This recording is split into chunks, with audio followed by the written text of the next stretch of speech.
ನಮಸ್ತೆ ವೀಕ್ಷಕರೇ, ನಾವಿವತ್ತು ನೆಹರು ತಾರಾಲಯಕ್ಕೆ ಬಂದಿದ್ದೀವಿ.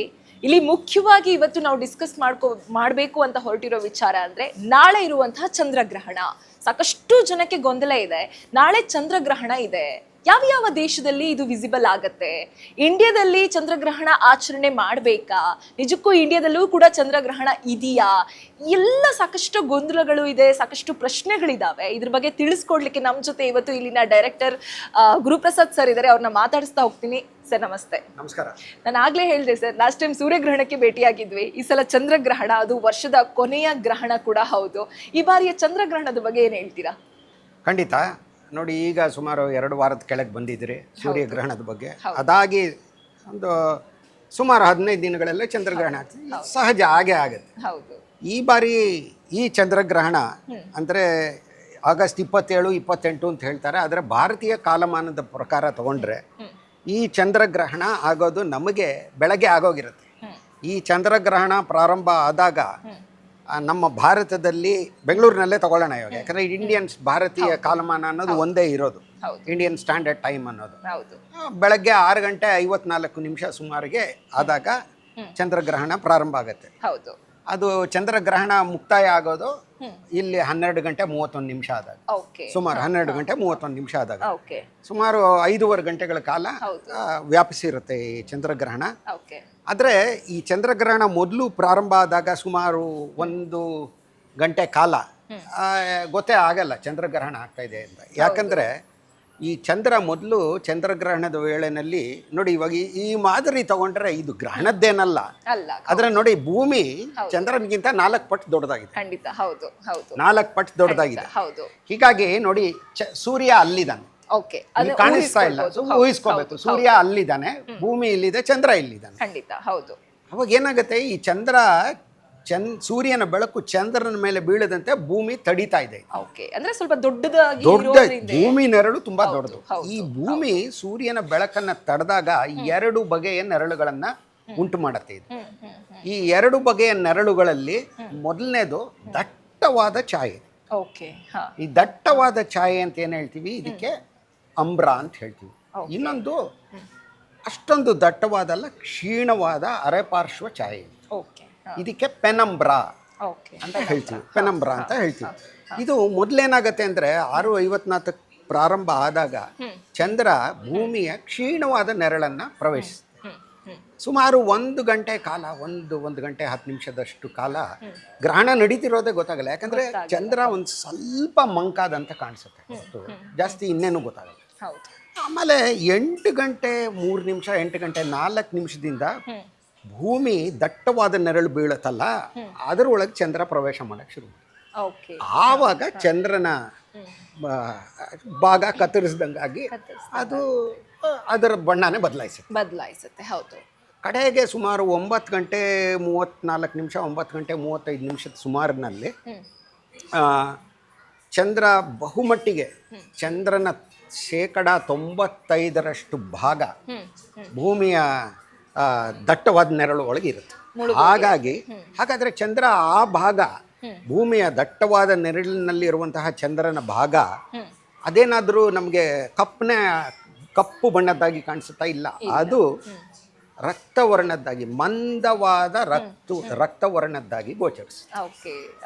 ಆದರೆ ಮತ್ತೊಂದು ಚೂರು ಅಂದರೆ 96% ಅಂದರೆ ಇನ್ನು 4% ಇರುತ್ತಲ್ಲ, ಅದು ಪ್ರಖರವಾಗೇ ಇರುತ್ತೆ, ಬ್ರೈಟ್ ಅಂತ ಹೇಳ್ತೀವಲ್ಲ, ಅದೇ ರೀತಿ. ಯಾಕಂದರೆ ಇದು ಪಾರ್ಶ್ವ ಚಂದ್ರಗ್ರಹಣ, ಇದು ಸಂಪೂರ್ಣ ಚಂದ್ರಗ್ರಹಣ ಅಲ್ಲ.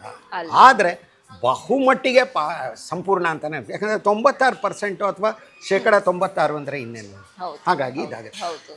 ಆಮೇಲೆ ತಿರ್ಗಾ ಈ ಮ್ಯಾಕ್ಸಿಮಮ್ ಅಥವಾ ಗರಿಷ್ಠ ಮಟ್ಟದಲ್ಲಿ ಚಂದ್ರನ ಒಂದು ಗೋಲ ಈ ದಟ್ಟವಾದ ನೆರಳಿನಲ್ಲಿರೋದು ಸುಮಾರು 9:34, 35 ಆ ವೇಳೆನಲ್ಲಿ. ಆಮೇಲೆ ತಿರ್ಗಾ 11:20 ಸುಮಾರಿಗೆ ದಟ್ಟವಾದ ನೆರಳಿನಿಂದ ಚಂದ್ರ ಹೊರಗೆ ಬರ್ತಾನೆ. ಅವಾಗ ತಿರ್ಗಾ ಅದು ಗ್ರಹಣ ಆಗೋಗೆ ಇದೆ ಅಂತ ಅನ್ಕೋತೀವಿ ನಾವು. ಯಾಕಂದರೆ ಅದು ಪೆನಂಬ್ರ, ತಿರ್ಗಾ ಕ್ಷೀಣವಾದ ನೆರಳಲ್ಲಿ ಗೊತ್ತೇ ಆಗಲ್ಲ. ಅದು ಎಲ್ಲೋ ಮಂದವಾಗಿ ಒಂದು ಸ್ವಲ್ಪ ಚಂದ್ರನ ಕಾಂತಿ ಕಮ್ಮಿ ಆಗಿ ಗೊತ್ತೇ ಆಗಲ್ಲ. 12:30ಗೆ ಅಲ್ಲಿಂದಾನು ಆಚೆ ಬಂದಾಗ ಇಡೀ ಗ್ರಹಣನೇ ಮುಗಿದು ಹೋಗುತ್ತೆ. ಸೊ ಈ ರೀತಿ ಆಗೋದು. ಇದು ಒಂದು ಪಾರ್ಶ್ವ ಚಂದ್ರಗ್ರಹಣ. ಓಕೆ. ಅದರ ಪಾರ್ಶ್ವ ಅನ್ನೋದು ಏನೊಂದು 50% 40 ಆದ್ರೆ ಪಾರ್ಶ್ವ ಅಂತ ಅನ್ಕೋತೀವಿ. ಆದರೆ ಈ ವಿಚಾರದಲ್ಲಿ ಇದು 96% ಬಹುಮಟ್ಟಿಗೆ. ಹಾಗಾಗಿ ಇವಾಗ ನೋಡಿ, ಬೇರೆ ಬೇರೆ ವೆಬ್ಸೈಟ್ಗಳೆಲ್ಲ ತಮಗೆ ಬೇರೆ ಬೇರೆ ಕಡೆ ಕ್ಯಾಮ್ರಾಗಳನ್ನಿಟ್ಟು ಅದನ್ನು ಇಂಟರ್ನೆಟ್ ಮೂಲಕ ಪ್ರಸಾರ ಮಾಡ್ತಾರೆ. ಅದರಲ್ಲಿ ನೋಡಿದ್ರೆ ನಿಮಗೆ ಸುಮಾರು 9:40 ಅಷ್ಟೊತ್ತಿಗೆ ನೋಡಿದ್ರೆ ನಿಮಗೆ ಚಂದ್ರನ ಬಹುಭಾಗ ಮಂದವಾದ ಕೆಂಪು ಮಿಶ್ರಿತ ಹಳದಿ ಬಣ್ಣದ ಕಾಣಿಸುತ್ತೆ. ಒಂದು ಸಣ್ಣ ಚೂರು ಯಾವ್ದಾರ ಒಂದು ಹಣ್ಣನ್ನ ಬಿಡಿಸಿದ್ರೆ, ಇವಾಗ ಕಲ್ಲಂಗಡಿ ಹಣ್ಣು ಆ ಥರದ್ದು ಬಿಡಿಸಿದ್ರೆ ಇರತ್ತಲ್ಲ, ಆ ರೀತಿ ಒಂದು ಸಣ್ಣ ಭಾಗ ಮಾತ್ರ ಪ್ರಖರವಾಗಿ ಕಾಣಿಸುತ್ತೆ. ಚಂದ್ರ ಹೆಂಗೆ ಕಾಣಿಸ್ತಾನೆ. ಇದು ನಮ್ಮ ಭಾರತಕ್ಕೆ ಕಾಣಿಸೋದಿಲ್ಲ. ಇದು ಭಾರತಕ್ಕೆ ಕಾಣಿಸ್ತದೆ, ಎಲ್ಲಪ್ಪ ಕಾಣಿಸುತ್ತೆ. ಯಾಕಂದ್ರೆ ಇಲ್ಲಿ ನೋಡಿ, ಬೆಳಗ್ಗೆ ಶುರು ಆಗೋದೇ 6:54 ಅಂದ್ರೆ ಇಲ್ಲಿ ಬೆಳಕಾಗೋದು, ಇಲ್ಲಿ ಬೆಳಕಾಗಿರುತ್ತೆ, ಆಗಲ್ಲ ಅದು. ಆಮೇಲೆ ಇಲ್ಲಿ ಕಾಣಿಸೋದೆಲ್ಲಪ್ಪ ಅಂದರೆ ಉತ್ತರ ಅಮೆರಿಕಾ, ದಕ್ಷಿಣ ಅಮೆರಿಕಾ, ಆಮೇಲೆ ಪಶ್ಚಿಮ ಯುರೋಪು, ಪಶ್ಚಿಮ ಆಫ್ರಿಕಾ. ಓಕೆ, ಪಶ್ಚಿಮ ಆಫ್ರಿಕಾ ಅಂದರೆ ಉತ್ತರ ಭಾಗದಲ್ಲಿ, ಪಶ್ಚಿಮ ಉತ್ತರ ವಾಯುವ್ಯ ಅಂತ ಆ ಭಾಗದಲ್ಲಿ ಕಾಣಿಸುತ್ತೆ ಹೊರತು ನಮಗೆ ಕಾಣಿಸಲ್ಲ. ಒಂದು ರೀತಿಯಲ್ಲಿ ಏಷ್ಯಾದವ್ರಿಗೆ ಇಲ್ಲ, ಏಷ್ಯಾ ಖಂಡಕ್ಕೆ ಇಲ್ಲ ಇದು. ಉತ್ತರ ಅಮೆರಿಕಾ, ದಕ್ಷಿಣ ಅಮೆರಿಕಾ, ಯುರೋಪು, ಆಫ್ರಿಕಾ, ಇದಕ್ಕಷ್ಟೇ. ಅಂದರೆ ಈ ಸಂಪೂರ್ಣ ಚಂದ್ರಗ್ರಹಣ ಗರಿಷ್ಠ ಮಟ್ಟದಲ್ಲಿ ಅಂದ್ರೆ ಮ್ಯಾಕ್ಸಿಮಮ್ ಕಾಣಿಸೋದು ಜಗತ್ತಿನ ಜನಸಂಖ್ಯೆಯ 12% ಭಾಗಕ್ಕೆ ಮಾತ್ರ. ನೋಡಿ, ಈ ವರ್ಷ 2026 ನಮಗೆ ನಿರಾಸೆ ತಂದಿರುವಂತಹ ವರ್ಷನೇ.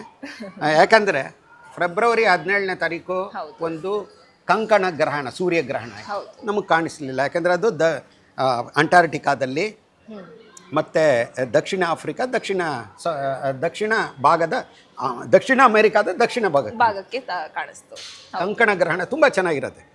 ಸೂರ್ಯನ ಮಧ್ಯಭಾಗ ಮಾತ್ರ ಚಂದ್ರ ಆವರಿಸಿದಂತೆ ಕಾಣುತ್ತೆ, ಮಿಕ್ಕಿದ್ದು ಅದೇ ರೀತಿ ಪ್ರಖರವಾದ ಬೆಳಕಿನ ಉಂಗುರ ಥರ ಅಥವಾ ಕಂಕಣ ಬಳೆ ಥರ ಇರುತ್ತೆ. ಹಾಗಾಗಿ ಅದು ಆ ರೀತಿ ಇತ್ತು. ಇನ್ನು ಮಾರ್ಚ್ 3ನೇ ತಾರೀಕು ಒಂದು ಸಂಪೂರ್ಣ ಚಂದ್ರಗ್ರಹಣ ಆಯಿತು. ಅದೇನು ನಮಗೆ ಕಾಣಿಸಿದ್ರು ಕಡೆಗೆ ಅದ ಪೆನಂಬ್ರಾ ಅಂತ ಹೇಳಿದ್ನಲ್ಲ, ಅದು ಬಹುಮಟ್ಟಿಗೆ ಬಿಡುಗಡೆ ಆಗಿದ್ದ ಕಾಲದಲ್ಲಿ ಅದು ನಿರಾಸೆನೆ, ಏನು ಕಾಣಿಸಲಿಲ್ಲ ಭಾರತಕ್ಕೆ.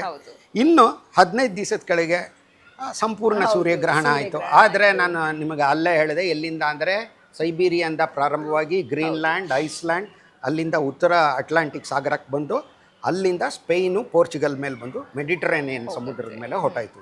ಅದು ಕಾಣಿಸ್ಲಿಲ್ಲ. ಇವಾಗ ಇದು ಕಾಣಿಸ್ತು. 4 ಗ್ರಹಣಗಳು ಈ ವರ್ಷ ನಮಗೆ ಕಾಣಿಸಿಲ್ಲ.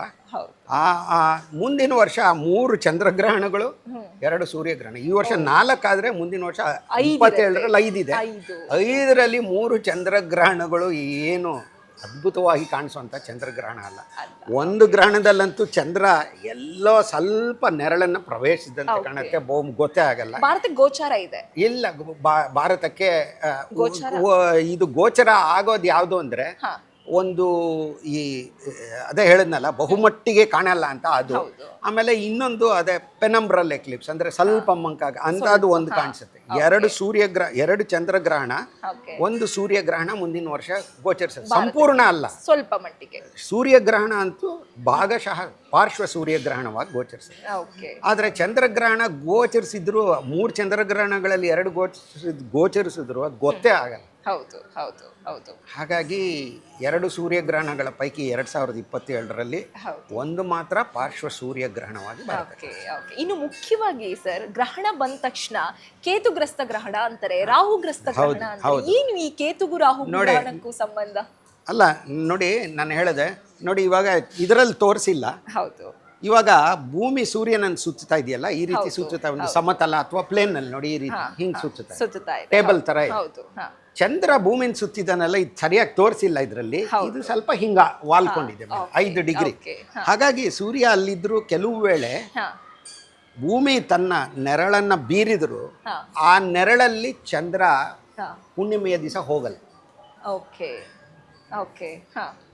ಪ್ರತಿ ಹುಣ್ಣಿಮೆಯ ದಿವಸನೂ ಆ ರೀತಿ ಏನಾದರೂ ಭೂಮಿ ಸೂರ್ಯನನ್ನು ಸುತ್ತುತ್ತಿರೋ ಸಮತಲ ಮತ್ತು ಚಂದ್ರ ಭೂಮಿಯನ್ನು ಸುತ್ತುವ ಸಮತಲ ಒಂದೇ ಆಗಿದ್ರೆ ಪ್ರತಿ ಅಮಾವಾಸ್ಯೆಯನ್ನು ಸೂರ್ಯಗ್ರಹಣ ಆಗಬೇಕಿತ್ತು, ಪ್ರತಿ ಹುಣ್ಣಿಮೆಯನ್ನು ಚಂದ್ರಗ್ರಹಣ ಆಗಬೇಕು. ಆಗಲ್ಲ. ಯಾಕಂದರೆ ಭೂಮಿ ನೋಡಿ, ಮತ್ತೊಮ್ಮೆ ಹೇಳ್ತಾ ಇದ್ದೀವಿ, ಭೂಮಿ ಸೂರ್ಯನನ್ನು ಸುತ್ತತ್ತಲ್ಲ, ಭೂಮಿ ಒಂದು ಗ್ರಹ, ಅದು ಸೂರ್ಯನನ್ನು ಸುತ್ತುತ್ತಾ ಇದೆ. ಹೌದು ಚಂದ್ರ ಭೂಮಿಯ ಉಪಗ್ರಹ, ಹೌದು ಚಂದ್ರ ಭೂಮಿಯನ್ನು ಸುತ್ತಿದ್ದಾನೆ. ಈ ಎರಡು ಒಂದಕ್ಕೊಂದು ಕೋನದಲ್ಲಿ ವಾಲ್ಕೊಂಡಿದೆ. 5 ಡಿಗ್ರಿ ಕೋನದಲ್ಲಿ ಚಂದ್ರ ಭೂಮಿಯನ್ನು ಸುತ್ತುವಂತಹ ಸಮತಲ ಏನಿದೆ, ಪ್ಲೇನ್, ಹೌದು ಅದು ಈ ಭೂಮಿ ಸೂರ್ಯನನ್ನು ಸುತ್ತೋ ಸಮತಲ ಇದೆಯಲ್ಲ, ಅದಕ್ಕೆ 5 ಡಿಗ್ರಿ ಕೋನದಲ್ಲಿ ವಾಲ್ಕೊಂಡು. ಹಾಗಾಗಿ ಓಕೆ ಪ್ರತಿಯೊಂದು ಹುಣ್ಣಿಮೆ ದಿನಾನು ಚಂದ್ರಗ್ರಹಣ ಆಗಲ್ಲ, ಪ್ರತಿಯೊಂದು ಅಮಾವಾಸ್ಯೆ ಸೂರ್ಯಗ್ರಹಣ ಆಗಲ್ಲ. ಆ ರೀತಿ ಆಗಿದ್ರೆ ಯಾರು ನೋಡಕ್ ಹೋಗ್ತಾರೆ? ಅಯ್ಯೋ 15 ದಿವಸಕ್ಕೆ ಒಂದು ದಿವಸ ಕಾಣಿಸುತ್ತೆ ಅಂತ ಎಲ್ಲರೂ ಅನ್ಕೊಳ್ಳೋರು. ಆ ರೀತಿ ಇಲ್ಲ. ಇನ್ನೊಂದು ಕೇಳಿದ್ರೆ ಕೇತುಗ್ರಸ್ತ ಅಂತ. ಹಾಗಾದ್ರೆ ಗ್ರಹಣ ಆಗೋದು ಯಾವಾಗ? ಪ್ರತಿ ಹುಣ್ಣಿಮೆಯನ್ನು ಚಂದ್ರಗ್ರಹಣ ಆಗಲ್ಲ, ಪ್ರತಿ ಅಮಾವಾಸ್ಯೆಯಂದು ಸೂರ್ಯಗ್ರಹಣ ಆಗಲ್ಲ. ಅಂದ್ರೆ ಆಗೋದು ಯಾವಾಗ?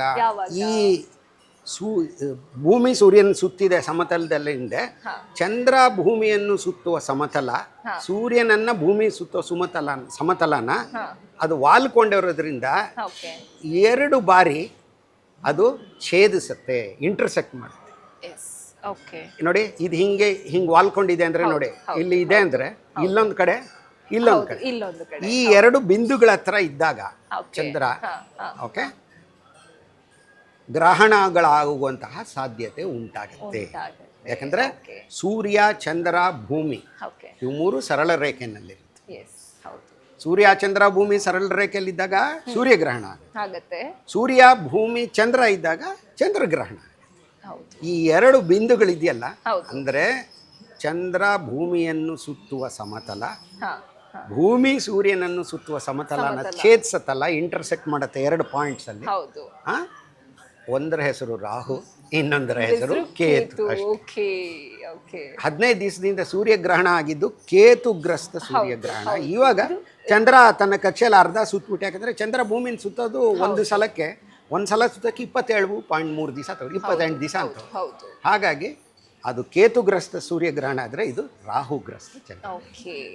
ಹಾಗಾಗಿ ಇದು ಈ ಚಂದ್ರಗ್ರಹಣವನ್ನು ಕುರಿತಂತಹ ಆಗಸ್ಟ್ 27, 28ರಂದು ಅಂತ ಹೇಳ್ತಾರೆ. ಭಾರತೀಯ ಕಾಲಮಾನದ ಪ್ರಕಾರ ಆಗಸ್ಟ್ 28ರಂದು ನಾಳೆ ಬೆಳಗ್ಗೆ ಉಂಟಾಗ್ತದೆ. ಇಲ್ಲಿ ಬೆಳಗಿರೋದ್ರಿಂದ ಭಾರತಕ್ಕೆ ಕಾಣಿಸಲ್ಲ. ಅಂದರೆ ಚಂದ್ರಗ್ರಹಣವನ್ನು ಯಾವುದು ಆತಂಕವಿಲ್ಲದೆ ನೇರವಾಗಿ ನೋಡ್ಬೋದು ಕಾಣಿಸಿದಾಗ. ಆದರೆ ಸೂರ್ಯಗ್ರಹಣನ ನೋಡಬಾರ್ದು. ಮೊದಲನೇದಾಗಿ ಬರಿಗಣ್ಣಿಂದ ನೋಡಬಾರ್ದು. ಇನ್ನೂ ಹೇಳಬೇಕು ಅಂದ್ಕೊಂಡ್ರೆ ದೂರದರ್ಶಕ ಆಗಲಿ, ದುರ್ಬೀನ್ ಆಗಲಿ ನೋಡಲೇಬಾರ್ದು. ಅದನ್ನು ಕೇಂದ್ರೀಕೃತ ಮಾಡಲೇಕೂಡದು. ಯಾಕಂದರೆ ಸೂರ್ಯನ ಬೆಳಕು ಪ್ರಖರವಾದುದು, ಕಣ್ಣಿಗೆ ತಾತ್ಕಾಲಿಕವಾಗಿ ಘಾಸಿಯಾಗುವಂತಹ ಅಥವಾ ಕಾಯಮ್ಮಾಗಿ ಘಾಸಿಯಾಗುವಂತಹ ಒಂದು ಸಾಧ್ಯತೆ ಇರುತ್ತೆ. ಸೂರ್ಯಗ್ರಹಣವನ್ನು ಬರಿಗಣ್ಣಲ್ಲಿ ನೇರವಾಗಿ ನೋಡೋಕೆ ಹೋಗ್ಬಿಡ್ದು. ನೋಡೇ ಬಿಟ್ಟರೆ ಒಂದು ಕ್ಷಣ ಆಗುತ್ತೆ ಅಂತಲ್ಲ, ಅದನ್ನು ನೋಡ್ದಿರೋದು ಉತ್ತಮ. ನೋಡಬಾರದು ಅಂತಾನೆ ಹೇಳ್ತೀನಿ. ಯಾಕಂದ್ರೆ ಅದಕ್ಕೆ ಕಾರಣಗಳಿದೆ. ಅದು ತುಂಬ ಬೇಕಾಗುತ್ತೆ. ಅದು ಸೂರ್ಯಗ್ರಹಣ ಬಂದಾಗ ನಾನು ಹೇಳ್ತೀನಿ. ಆದರೆ ಈ ವರ್ಷ ನಾವು ಬಹುಮಟ್ಟಿಗೆ ಆದ 4 ಗ್ರಹಣಗಳಿಂದಲೂ ಭಾರತೀಯರಾದ ನಾವು ವಂಚಿತರಾಗಿದ್ದೀವಿ. ಏನು ಮಾಡೋಕ್ಕಾಗಲ್ಲ. ಮುಂದಿನ ವರ್ಷ ಒಂದು ಸೂರ್ಯಗ್ರಹಣ ಕಾಣಿಸಿದಾಗ ನೋಡಿ. ಇನ್ನು ಸರ್, ನಾಳೆ ಹುಣ್ಣಿಮೆ ಇದೆ. ಮುಖ್ಯವಾದ ಪ್ರಶ್ನೆ ಇದು. ಗ್ರಹಣ ಇರೋದ್ರಿಂದ ಭಾರತದಲ್ಲಿ ಏನಾದರೂ ಚಂದ್ರ ಪೂರ್ಣ ಪ್ರಮಾಣದಲ್ಲಿ ಕಾಣಿಸಲ್ವಾ ಅಂತ ಒಂದಿಷ್ಟು ಜನರ ಪ್ರಶ್ನೆ. ಕಾಣಿಸಲ್ಲ. ನಮಗೆ ಬೆಳಗ್ಗೆ ಆಗೋಗಿದೆಯಲ್ಲ ಇಲ್ಲಿ. ಅಲ್ಲ, ರಾತ್ರಿಗೆ, ನಾಳೆ ಹುಣ್ಣಿಮೆ ನಾಳೆ ರಾತ್ರಿ ಕಾಣಿಸಿದೆ ಅಲ್ಲಿ ಬಂದ್ಬಿಟ್ಟಿರ್ತಾನಲ್ಲ ಆಚೆ ಚಂದ್ರ. ಆ ಬಿಂದುವಿನ ಅಂದ್ರೆ ರಾಹು ಕೇತು ಈ ಬಿಂದುವಿನಲ್ಲಿ ಇದು ಸಮಯ ಮಾತ್ರ. ರಾಹು ಬಿಂದುವಿನಿಂದ ಆಚೆ ಹೊರಟೋಗಿರ್ತಾನೆ. ಹಾಗೆ ತಿರ್ಗಾ ಸೂರ್ಯ, ಭೂಮಿ, ಚಂದ್ರ ಸರಳ ರೇಖೆಯಲ್ಲಿ ಇರಲ್ಲ. ಚಂದ್ರ ಕಾಣಿಸ್ಲೇಬೇಕು. ಖಂಡಿತ. ಓಕೆ. ಇನ್ನು ಮುಂದಿನ ವರ್ಷ 5 ಗ್ರಹಣ ಅಂತ ಹೇಳಿದ್ರಿ ಸರ್. 5 ಗ್ರಹಣದಲ್ಲಿ 3 ಚಂದ್ರಗ್ರಹಣ, 2 ಸೂರ್ಯಗ್ರಹಣ ಇದೆ. ಓಕೆ, 3 ನಮ್ಗೆ ಗೋಚಾರ ಇದೆ. ಅಲ್ಲ, ಗೋಚರ ಆಗೋದು ಆ 3 ಚಂದ್ರಗ್ರಹಣಗಳಲ್ಲಿ 2. ಆದ್ರೆ 2 ಏನು ಅದ್ಭುತವಾದದ್ದು ಅನ್ನೋ ತರದ್ದಲ್ಲ. ಬಹುಮಟ್ಟಿಗೆ ಅದು ಆದರಷ್ಟು, ಕಾಣಿಸಿದ್ರಷ್ಟು, ಬಿಟ್ರಷ್ಟು ಅನ್ನೋ ತರದ್ದು. ಯಾಕಂದ್ರೆ ಅದರಿಂದ ನಾವೇನು ಇಂಪ್ರೆಸ್ ಆಗಲ್ಲ. ಆಹಾ ಅಂತ ಸೊಗಸಾಗಿದೆ ಅಂತ ಹೇಳಕ್ಕಾಗಲ್ಲ. ಸೂರ್ಯಗ್ರಹಣಗಳ ಪೈಕಿ ಒಂದು ಕಾಣಿಸುತ್ತೆ, ಭಾಗಶಃ ಸೂರ್ಯಗ್ರಹಣ ಆಗಸ್ಟ್ನಲ್ಲಿ, ಮುಂದಿನ ಆಗಸ್ಟ್. ಒಂದು ವರ್ಷ ಇದೆ, ಒಂದು ವರ್ಷ ಇದೆ ಸಮಯ. ಇನ್ನು ಒಳ್ಳೆ ಚಂದ್ರಗ್ರಹಣವನ್ನ, ಸಂಪೂರ್ಣ ಚಂದ್ರಗ್ರಹಣವನ್ನ ನೀವು ನೋಡಬೇಕು ಅಂದ್ರೆ, ಚಂದ್ರಗ್ರಹಣ ಅಂತಾನೆ ಹೇಳಲ್ಲ, ನೋಡಬೇಕು ಅಂದ್ಕೊಂಡ್ರೆ ಎಲ್ಲಿ ತನಕ ಕಾಯಬೇಕು ಅಂದ್ರೆ ಡಿಸೆಂಬರ್ 31, 2028 ಕಾಯಿರಿ. ಡಿಸೆಂಬರ್ 31, 2028, 29 ಜನವರಿ 1 ಟಾಸ್ಕ್ ಬರುತ್ತಲ್ಲ. 2 ವರ್ಷ ಸರ್ ಕಾಯಬೇಕು ಇನ್ನು 2 ವರ್ಷಗಳ ಕಾಲ. ಓಕೆ, ಖಂಡಿತ. ಒಂದು ನನಗೆ ಇಲ್ಲಿ ಒಂದಿಷ್ಟು ವಿಸ್ಮಯ ಅನ್ಸೋದೇನಂದ್ರೆ, ಜ್ಯೋತಿಷ್ಯ ಶಾಸ್ತ್ರಕ್ಕೆ ಬಂದ್ರೆ ಸರ್ ಎಕ್ಸಾಂಪಲ್, ಗ್ರಹಣ ಅಂತಂದ ತಕ್ಷಣ ಏನೋ ಆಗ್ಬಿಡುತ್ತೆ ಅನ್ನುವಂಥ ಭಯ ಸೃಷ್ಟಿ ಆದ್ರೆ, ಸೈನ್ಸ್ಗೆ ಬಂದ್ರೆ ಇಲ್ಲಿ ಒಂದು ವಿಸ್ಮಯ ಏನಪ್ಪ ಅಂದ್ರೆ ಅದ್ಭುತ ಅಂತ ಕರಿತೀರ. ಅದ್ಭುತ. ಯಾಕಂದ್ರೆ ಅಲ್ಲ ನೋಡಿ, ಇದು ಸಂಬಂಧಪಟ್ಟಿರೋದು ಇದು ಹೆಂಗೆ ಅಂದರೆ, ಇದು ಇರೋದು ಸಾಂಸ್ಕೃತಿಕ ಕಾರಣಗಳಿದೆ. ನಾನು ಮೊದಲೇ ಹೇಳಿದೆ, ಯಾವ ಪ್ರಾಚೀನ ನಾಗರಿಕತೆನೂ ಇದಕ್ಕೆ ಹೊರತಲ್ಲ. ಈ ಭಯ ಮನುಷ್ಯನಿಗೆ ಇದ್ದಿದೆ. ಇವತ್ತು ಎಲೆಕ್ಟ್ರಿಕ್ ದೀಪಗಳಿದೆ, ಎಲ್ಲ ಇದೆ, LED ಲ್ಯಾಂಪುಗಳಿದೆ, ಎಲ್ಲ. ಒಂದು ಕಾಲದಲ್ಲಿ ಇದು ಯಾವುದು ಇರಲಿಲ್ಲ. ಇದ್ದಕ್ಕಿದ್ದಂತೆ ಸೂರ್ಯ ಮಾಯವಾದರೆ, ಕತ್ಲಾದರೆ, ಇದ್ದಕ್ಕಿದ್ದಂತೆ ದಿನ ಬೆಳಗ್ಗೆ ಕಾಣಿಸ್ಕೊಳ್ಳೋ ಚಂದ್ರ ಕೆಂಪು ರಕ್ತವರ್ಣದ ಕಾಣಿಸ್ಕೊಂಡ್ರೆ ಭಯ ಆಗೋದು ಸಹಜ, ತಾತ್ಕಾಲಿಕವಾಗಿ. ಆದರೂ ಭಯ ಉಳ್ಕೊಂಡು ಬಂದಿದೆ ಮನುಷ್ಯನಿಗೆ. ಅದಕ್ಕೆ ಬೇರೆ ಬೇರೆ ಚಾರಿತ್ರಿಕ ಅನ್ನೋದಕ್ಕಿಂತ ಸಾಂಸ್ಕೃತಿಕ ಕಾರಣಗಳಿರ್ಬೋದು. ನನಗೆ ಅದರ ಬಗ್ಗೆ ಹೆಚ್ಚು ತಿಳಿದಿಲ್ಲ. ಆದರೆ ನನಗೆ ತಿಳಿದಿರೋದು ಅಥವಾ ತಿಳಿದಿರೋದು ಅನ್ನೋದು ದೊಡ್ಡ ಪದ ಆಗೋಯ್ತು. ನನಗೆ ಆಸಕ್ತಿ ಇರೋದು ವೈಜ್ಞಾನಿಕ ದೃಷ್ಟಿಕೋನದಿಂದ ನಾನು ನೋಡೋದ್ರಿಂದ, ಆ ದೃಷ್ಟಿಕೋನದಿಂದ ನಾನು ಖಂಡಿತ ನೋಡಿ ಸಂತೋಷಪಡ್ತೀನಿ, ಎಂಜಾಯ್ ಮಾಡ್ತೀನಿ. ಖಂಡಿತ sir. Thank you sir, thank you so much. ಚಂದ್ರಗ್ರಹಣ ಬಗ್ಗೆ ತುಂಬಾ ಇನ್ಫಾರ್ಮೇಶನ್ ಕೊಟ್ರಿ. Thank you sir. Thank you. ನಮಸ್ಕಾರ. ಎಸ್, ಕೇಳಿದ್ರಲ್ಲ ವೀಕ್ಷಕರೇ, ಚಂದ್ರಗ್ರಹಣ ಯಾವ ರೀತಿಯಾಗಿ ಆಗುತ್ತೆ, ಮತ್ತೆ ಈ ಬಾರಿಯ ಚಂದ್ರಗ್ರಹಣ ಅಂದ್ರೆ ನಾಳೆ ಇರುವಂತಹ ಚಂದ್ರಗ್ರಹಣ ಯಾವ ಸಮಯದಲ್ಲಿ ಈ ಗ್ರಹಣ ಉಂಟಾಗುತ್ತೆ, ಜೊತೆಗೆ ಭಾರತಕ್ಕಲ್ಲ ಇಡೀ ಏಷ್ಯಾ ಖಂಡಕ್ಕೆ ಗೋಚಾರ ಇಲ್ಲ ಅನ್ನುವಂಥದ್ದನ್ನ ಸರ್ ತಿಳಿಸ್ಕೊಟ್ರು. ಹಾಗೇನೆ ಯಾವ್ಯಾವ ದೇಶದಲ್ಲಿ ಈ ಗ್ರಹಣ ಗೋಚಾರ ಆಗುತ್ತೆ, ಮತ್ತೆ ಯಾವ ರೀತಿಯಾಗಿ ಗೋಚಾರ ಆಗುತ್ತೆ ಅದನ್ನೆಲ್ಲವನ್ನ ಕೂಡ ಕಂಪ್ಲೀಟ್ ಆಗಿ ತಿಳಿಸ್ಕೊಟ್ರು. ಜೊತೆಗೆ ಜ್ಯೋತಿಷ್ಯ ಶಾಸ್ತ್ರ ಗೋಚಾರ ಇಲ್ಲ ಅಂತಂದ್ರೂ ಕೂಡ ಆಚರಣೆ ಬೇಕು ಅಂತ ಹೇಳ್ತಾರೆ. ಜೊತೆಗೆ ಒಂದು ರೀತಿಯಲ್ಲಿ ಭಯದ ವಾತಾವರಣ ಕೂಡ ಸೃಷ್ಟಿಯಾಗುತ್ತೆ. ಗ್ರಹಣದಿಂದ ಏನಾಗಬಹುದು, ಏನು ಆಗಬಾರ್ದು ಆಗ್ಬಿಡತ್ತಾ ಅಂತ. ಆದರೆ ಸೈನ್ಸ್ ಹೇಳುವ ರೀತಿ ಬೇರೆ. ಸೈನ್ಸ್ ಹೇಳುತ್ತೆ ಗ್ರಹಣ ಅನ್ನೋದು ಒಂದು ಅದ್ಭುತ ಅನ್ನುವ ರೀತಿಯಲ್ಲಿ ಸರ್ ಕೂಡ ತಿಳಿಸ್ಕೊಟ್ರು. ಜೊತೆಗೆ ಮುಂದಿನ ವರ್ಷ ಇನ್ನು ನಮಗೋಸ್ಕರ 5 ಗ್ರಹಣಗಳಿವೆ. 2 ಸೂರ್ಯಗ್ರಹಣ ಹಾಗೆ 3 ಚಂದ್ರಗ್ರಹಣ. ಮುಂದಿನ ವರ್ಷಕ್ಕಾಗಿ ಕಾಯ್ತಾ, ಈ ವರ್ಷದ ಗೋಚಾರ ಇಲ್ಲ, ಆದರೆ ಈ ವರ್ಷದ ಗ್ರಹಣವನ್ನ ಕೊಡ್ತಾ ಮುಂದಿನ ಒಂದಿಷ್ಟು ಅದ್ಭುತವಾದಂತಹ ಗ್ರಹಣಗಳಿಗೋಸ್ಕರ ಕಾಯ್ತಾ ಇರೋಣ. ಇದಿಷ್ಟು ಈ ಹೊತ್ತಿನ ಮಾಹಿತಿ. ಇದಿಷ್ಟು ಒಂದು ರೀತಿಯಲ್ಲಿ ಚಂದ್ರಗ್ರಹಣದ ಜೊತೆಗೆ ಮುಂದಿನ ವರ್ಷ ಬರುವಂತಹ ಗ್ರಹಣಗಳ ಬಗ್ಗೆ ಕೂಡ ಮಾಹಿತಿ ತಿಳಿಸ್ಕೊಟ್ರು. ಇದಿಷ್ಟು ಈ ಹೊತ್ತಿನ ಮಾಹಿತಿ. ಇನ್ನಷ್ಟು ಸುದ್ದಿಗಳಿಗಾಗಿ, ಮಾಹಿತಿಗಳಿಗಾಗಿ ನೋಡ್ತಾ ಇರಿ Suman TV Kannada. Camera person Nandish ಜೊತೆ ಶಮಿ ಶೆಟ್ಟಿ.